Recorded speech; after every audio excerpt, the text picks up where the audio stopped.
Hi, Miss April. Hi, Billy. Just let me finish writing this down and I'll be with you in just 1 second, okay? Okay. Oh! I've been letting my hair grow out. Yes, I see that. Wow, your hair grows really fast. I ain't ever gonna cut it again. Really?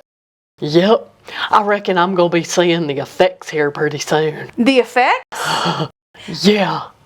I'm gonna be able to help protect people from bullies at school, and I'll be able to lift up my mama's minivan if she gets another flat tire, and hit a home run every time I come up to bat for my baseball team, and I'm gonna be the man at recess.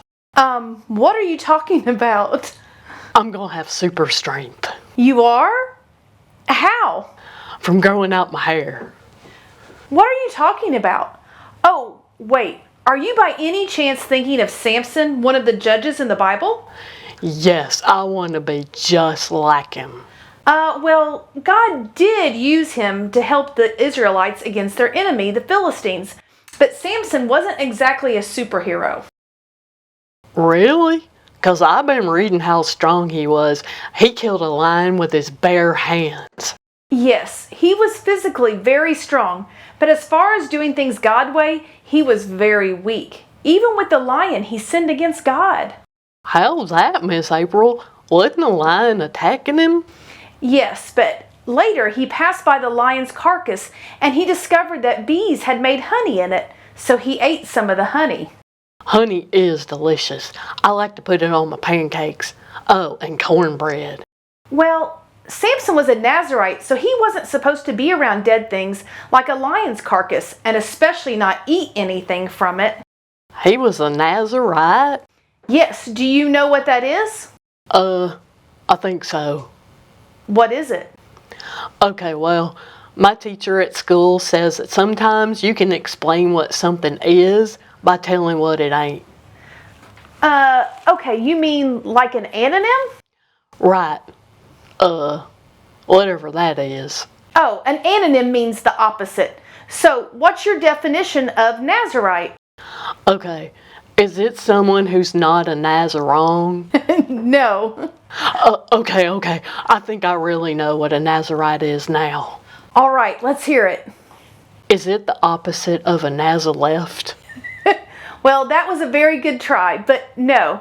Nazar is a Hebrew word that means set apart for special use. And ite, I-T-E, is what we put on the end of a word to mean a group of people. For instance, the Bible talked about Moabites, Canaanites, and Israelites, which means people from the land of Moab, Canaan, and Israel. Oh. So a Nazarite is a person who is set apart for God for a special purpose. There were some rules for Nazarites. Like don't eat stuff from a dead lion? Yes, and to not cut their hair or eat or drink anything made from grapes. No grape juice? No. No oatmeal raisin cookies? Nope. And no grapefruit? No, that was okay. Grapefruit is more like an orange and doesn't have anything to do with grapes. Oh. You'd think with the word grape in its name that it would.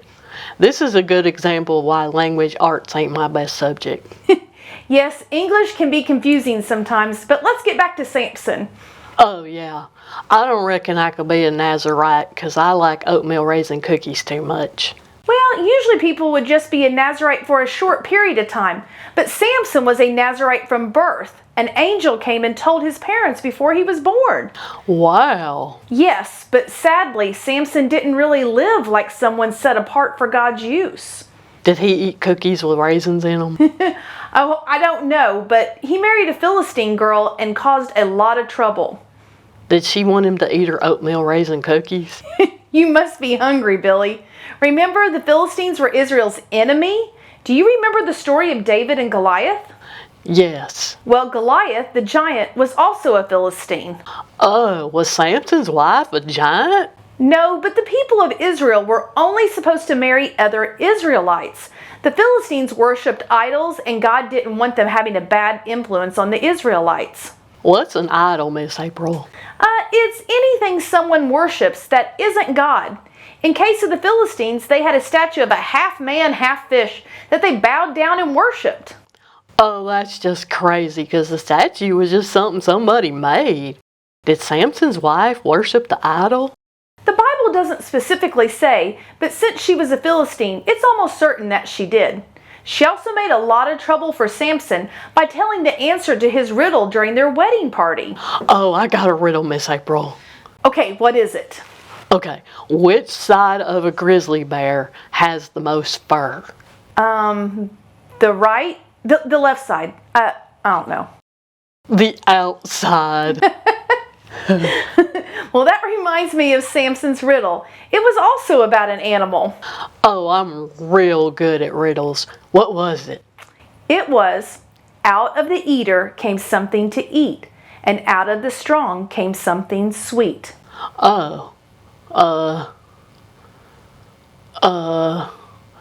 That's a hard one, Miss April. The Philistines at the party couldn't figure it out either, and they had all made a bet with Samson that they could. If they didn't solve it during the 7-day wedding feast, then 30 of them would each have to give Samson a new outfit. Oh, then he could wear something different every day of the month. Yes, and people back then didn't usually have that many clothes. Clothes were really expensive. So after 3 days of trying to figure it out for themselves, they cheated. They got Samson's wife to find out the answer. What was the answer? What strong eater had something to eat in it that was sweet? Do you remember that lion carcass that had the honey in it? Yeah.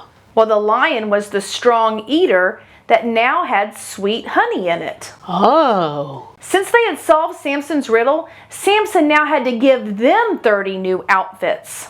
Oh. Well, Walmart has some low-priced clothes and they're real nice. Did he go there? No, Billy, there weren't any Walmarts back in Bible times. He found 30 random Philistines and took their clothes to give to the guys from the wedding. He stole them? Yes, he also caught 300 foxes and used them to help him burn the Philistines' grain fields, vineyards, and olive groves with. Oh, he must have had a really good coon dog. A coon dog? Yeah, to catch all them foxes. I wonder where he kept them till he got all 300 of them rounded up. Oh, I'm not sure, but after the Philistines were always looking for ways to capture Samson. Did they do it? Yes. Ultimately, another Philistine woman named Delilah was the reason he was caught. Throughout Samson's life, God allowed him to have super strength, but Samson didn't lead the Israelites into battle against the Philistines like some of the other judges did. He mostly just harassed them and took revenge for his own personal reasons. Maybe I don't want to be like him after all. Yeah, I think you can probably find a better Bible character to look up to. Well, I reckon I'll go get a haircut. It's been kind of hard to get my baseball helmet on with all this hair. Plus, it's really itchy. Okay. Bye, Miss April. Bye, Billy.